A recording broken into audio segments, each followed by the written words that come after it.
So where did all this start? Like, like I know you from Zombie Tramp, and that's where I discovered like your stuff. And that was, maybe 2017, 2018, 2019, not 2019, probably Okay. 2017, 2018 is Okay. probably when I first met you. Yeah. And 14 years back, like how have you been working on Zombie Tramp? What's your history that built Zombie you into Tramp's been this? around since 2009. I went to art school for animation and stuff, and then pretty quickly after I graduated, I realized that I don't work well with others. So that animation studio life wasn't for me. So I went and got a day job, and then and just was doing art on the side, and I was just like, what, I gotta do something with this art, I've always just loved comic books, and I hadn't read anything in a while, and I'm just like, okay, I'm gonna go to the comic book store, and I'm just looking around, and I'm just like, I don't really like anything anymore. I think I was done with superheroes and all that, so I was just like, well, I really want to do something with my art career. So why don't I make like a portfolio piece and send it to all these different publishers? So I was like, well, if I'm going to do that, I got to have fun doing it.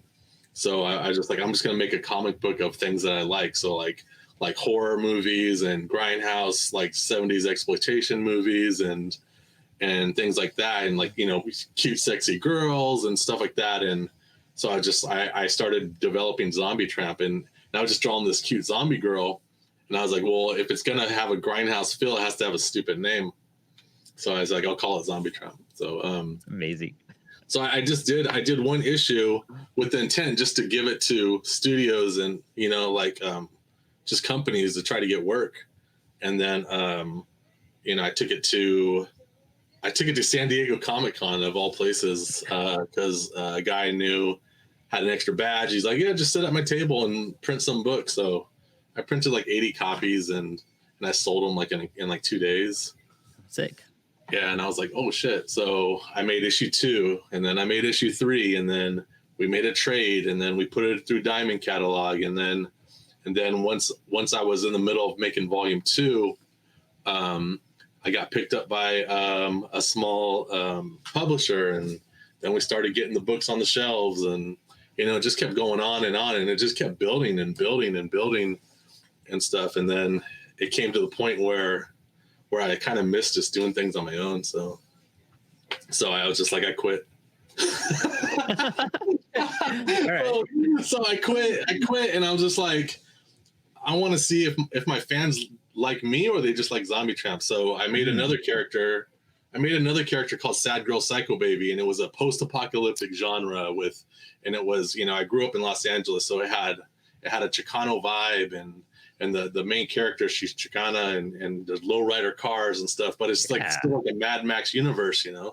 So I made that as a Kickstarter, and it did amazing, and I was just like, wow. So I was like, that's cool. So then after that, that's when Still Ill Comics was born, my Mm, my imprint, and then it turned out there was things going on with the publisher that owns Zombie Tramp, and then I ended up having to do like a legal battle with them, and then to get the rights back. So once I got the rights back, things just kept blowing up even more. Because so what we did was while we were doing our legal battle, we started developing more characters. So we made the sidekick of Sad Girl Psycho Baby was this cute unicorn girl called Sugar Pop, and so like let's give her own origin series, and that became like the highest grossing character before we got Zombie Tramp back, and then yeah. my wife, she had her own character that she wanted to develop, and it was called Cannibal Kitty.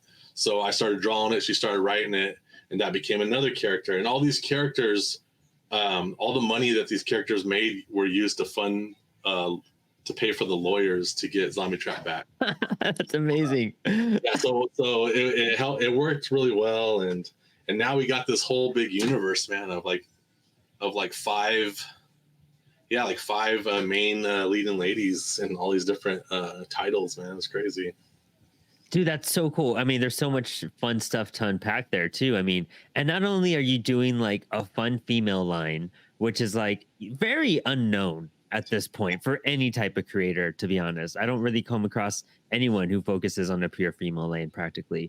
And the aesthetic behind it. And just going by your aesthetic, like, I very much vibe with a lot. You got a Dead Kennedys tattoo. I think I see a Black Flag tattoo. There's a lot of punk rock stuff going on there. Yeah, Like it all hits like to home. For I'm wearing a Misfit shirt at the moment as we're hanging out. You know what I mean? Like, yeah, we're even Metallica shirt. We're all on the same vibe with that. nice. It's the aesthetic that like really stood out. That style.